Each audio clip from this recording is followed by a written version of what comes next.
my friends. Today I'm taking a look at a big, big beer.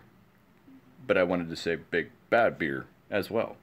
Today I'm looking at the 2017 rare release of the triple barrel-aged Big Bad Baptist from Epic Brewing Company. Bam! It's a limited release. It's an expensive beer, my friends. But at the same time, it is an amazing beer. I've had it on tap. I'm not going to digress. I'm not going to lie about it. I've had it on tap at least once. Anywho, just opening this bottle, man, I got so much cocoa out of this. Wow. Anyway, this Imperial Stout is aged in whiskey and rum barrels with cocoa nibs. And then it is aged with coffee beans. And then it's barrel aged with coconut added. So therefore it says Imperial Stout aged in whiskey and rum barrels. Then it says barrel aged coconut, barrel aged coffee beans. So therefore there's your triple barrel. This beer, if I can't find it, release number 6. I have never seen it before out here, except for on tap, I'll tell you that. Release number 6, it says 11.4 alcohol by volume, Den 4511. Seek that out. Read your bottles, read your labels, see if you can find which den they come from, which release it is, and which variant you have, because of the fact that if you have something that may or may not be, how do I want to say this, not quite right or infected, contact the brewery. I'm not kidding. These beer companies, that when they release some beers that are like of these magnitudes, they will take care of you if you say, hey, I got a bottle that it was just terrible, it was infected. I talked to my retailer. The retailer may or may not take it back, because here in Ohio we cannot do beer returns.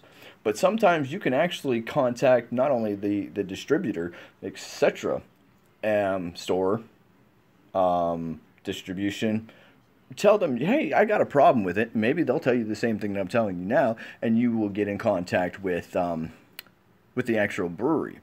I will tell you this: Twitter does wonders, man. If you post this stuff on Twitter, if you have a bad beer, or an off beer, excuse me, they will actually contact you back and may want more additional information. I have met the wonderful rep out here for Epic Brewing Company, and they are very, very nice. So with that said, here is the beer. Did have a bigger head on it. That's all the rest that you're going to get for the head. This is a big beer. 11.4% alcohol by volume, and the head's not going to stick around very long. So let's assess, shall we? Because, I mean, you can see everything. Mess. Anyway, everything with right after the holidays. I did want to do this before New Year's, because this is a big beer. This beer needs, it needs the time taken to give it to you fully. Again, here we go. Gross. Pitch black, opal, dark as night. That head is very mocha. With if you actually look at it, it's two-toned.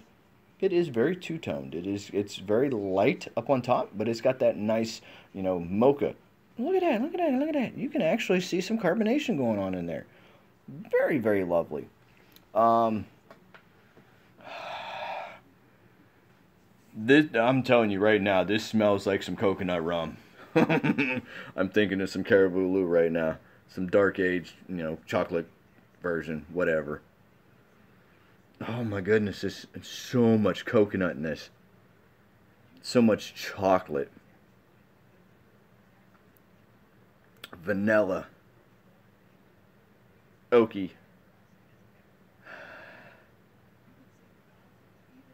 Oh my goodness, this smells so, so good.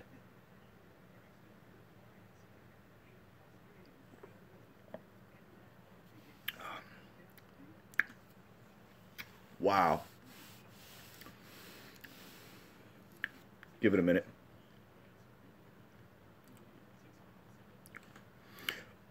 Definite, straight up front. Chocolate, coconut, coffee. Then it boils back. As it goes back, you're definitely going to pick up more of that vanillic note. You're definitely going to pick up more of that oakiness.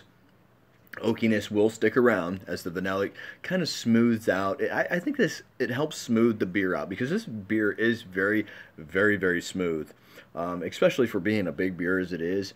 This is kind of velvety, going across your palate. And overall, I think that this beer, it is a wonder how they did as a triple barrel aged. I just wonder how much of the ingredients that they really truly used, because to get that much roasty, toasty coconut into this beer, that had to have been a wonder feat in itself. I don't mind so much the coffee notes, because the coffee can play within other stouts. I've had tremendous, wondrous coffee stouts, and I think that that is the one thing that you need to focus on the most, is what flavors that you need to, stand out the most. Because when it comes to barrel aging these beers, if you get fresh barrels, they're going to still have a ton of alcohol in them. So with that, you're going to put in this other liquid, and that liquid over time is just going to sit there and pull out more, especially if it's an alcohol. It's going to pull more and more and more of that flavor out of it, depending on how long this is aged. I don't see anything on this on how long that it's been aged, though. Let me see here. This Epic is not just the result, it is the process. This rare release is a product of underlining passion and continuous challenging status quo. We rise our glass with you. And that's just on the back of that little, sticker. And that's what I look at that. Look at that. Rare release 2017. It had a little rip, perforated rip right there. See that? Quality. That is quality. I don't care, because I mean, better than waxes that you got to pick up, or that you got to take your fingernail and go all the way around the top of the bottle and score just to be able to pop the lid open. They've even thought about this. This is why I say Epic has quality releases, quality beer. And with that said, let's get back to this beer, because this is a fantastic beer. I know I've gone way over the time that I wanted to take for this beer, but at the same time, it is that luscious, that wonderful, that I need to take a little bit more.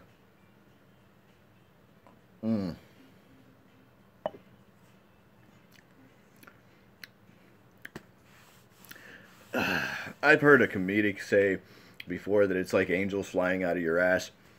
And that's what it is, dude. It is like angels flying out of the bottle into your mouth. It's just like, it's amazing. It's very, very smooth, very delectant, and very delicate. Definitely a sipping beer for sure, because this beer will attack you later on. But the one thing that I'm very, very surprised about is that they've done a tremendous job at not only, number one, masking the alcohol. That's a big thing nowadays. You need to know what you're doing to mask the alcohol, portray the flavors how you want to portray them as a brewer, as a company owner, etc. I mean, you guys have a mindset on what you want to release to the public. So therefore, what you want to do is that you want to, run through a couple batches of this, fine tune it. Especially if you got a nano brewery nowadays. The nano breweries and breweries need to happen everywhere. Fine tune what you want as a gallon batch, a 5-gallon batch, a 10-gallon batch. Sit around, taste it over time. Therefore, you know exactly what you're going to get at that end result, and then what you're going to release to the public. Because what you release to the public is got to be a fantastic beer. If it's not fantastic, you're going to get bad reviews. You're going to get bad omens. People are going to take that by word of mouth. And they're not going to drink your beers.